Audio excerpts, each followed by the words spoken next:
Welcome to Crucible Gaming. Thanks for checking out my content, and if you'd like to see more like this, it would mean a lot to me if you'd like and subscribe. Today's plugin is called Crucible's Collectibles, and it brings a new menu to the RPG Maker called the Collectibles window. This features a highly customizable collectible system that allows for things like masking collectible names or even hiding them. The opportunities here are endless. Maybe you're making a game about brewing drinks, and every time you brew a new one, you get a collectible.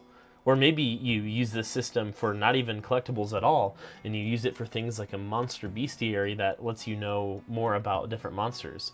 I'm really excited to see what you guys all come up with. If you find a creative way to use this system, please shoot me a message or just leave me a comment, because I love to see what you guys come up with. All right, now let's take a look at how to set up the plugin. All right, to begin using this plugin, you're going to go ahead and place it into your plugins folder, and then you just pull it up how you pull up every other plugin. All right, here's what we'll see first: Collectible Title. So maybe you don't want to name your collectibles at all. Maybe you want to name them monsters, or in this case, we're going to go ahead and name it drinks. This will change what your collectibles are called. Hide Collectibles on start. You'll use this if you want your collectibles to all start out as question marks until they are discovered. This is a little bit different than Collectibles learned on start, which means that the player has learned about the collectibles. If we were to go ahead and change this to false, our collectibles wouldn't even show up in the menu, and the menu would start out completely blank. Hide pictures when collectible is hidden. Basically what this means is that when the collectible shows up as question marks, when this is set to true, the picture, if you have a picture for your collectible, will not show up. You can go ahead and set this to false. If you want pictures to show up even when there's question marks, this would work really well for some sort of puzzle system. If you were, showing some sort of a map or something like that, where you were giving the player a hint of how to choose the plugin. All right, show menu key. We have a couple of ways of accessing our menu. The first one is a key on the keyboard. So what you're going to go ahead and do here is, if you want to bring up the collectible menu through a key on your keyboard, you'll change this number to whatever the ASCII key is. In this case, 67 is C. That is our default. Go ahead and just Google that phrase right there if you want to find another key on your keyboard. You can just leave this blank or set it to whatever if you don't want to use this, because you can also show the menu by using a plugin command. All right, the bulk of the system here. Let's set up a couple things here.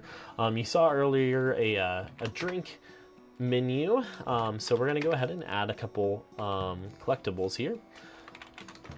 Now, one thing you'll notice right off the bat is these numbers on the left. These are very important. These indexes need to stay the same all throughout.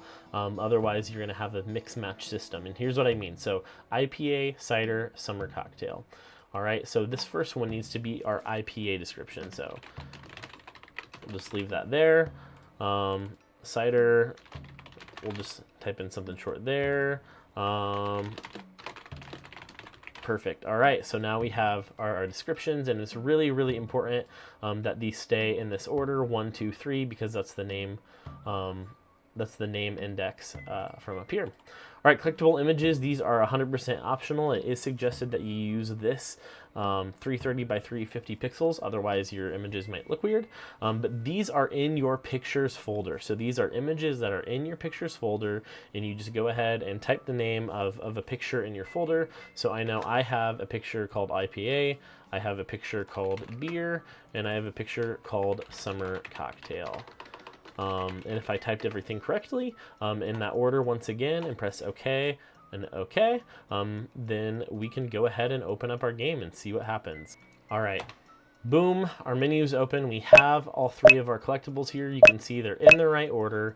We've got everything like that. Now let's just really, really briefly talk about plugin commands. So we're going to go ahead and create a new event here.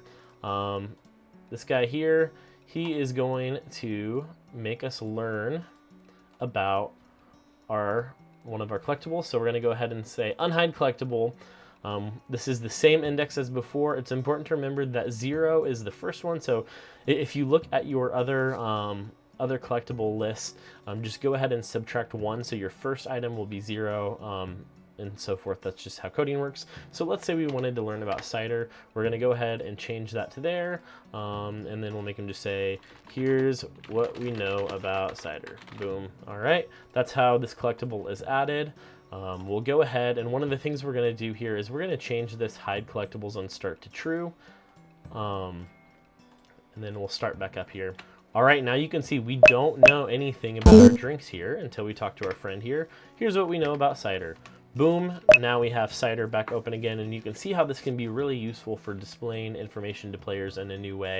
The last command feature, we're not going to go into it because it's essentially the same exact thing, but you've got your hide and unhide, which we just learned about, and then we also have learn and forget, which do the same exact things as hide and unhide, but instead of changing them from question marks to being the actual item, it actually takes them off and on the menu. And so you can use that in conjunction with these to make some really creative systems with collectibles. And then finally, this show collectible menu, if you were to just leave that, then it would bring up your collectible menu at the end. All right, that is the collectible system. I really appreciate you checking this out again. Once again, it would mean a lot to me if you hit a like and subscribe. I put out all this content for free, and that just helps me to know that there's people that appreciate that. Finally, if you need to contact me, just leave a YouTube comment, or wherever you found this, whatever platform you found this on, you can leave a comment there, and I'll do my best to get back for support and things like that. Thanks.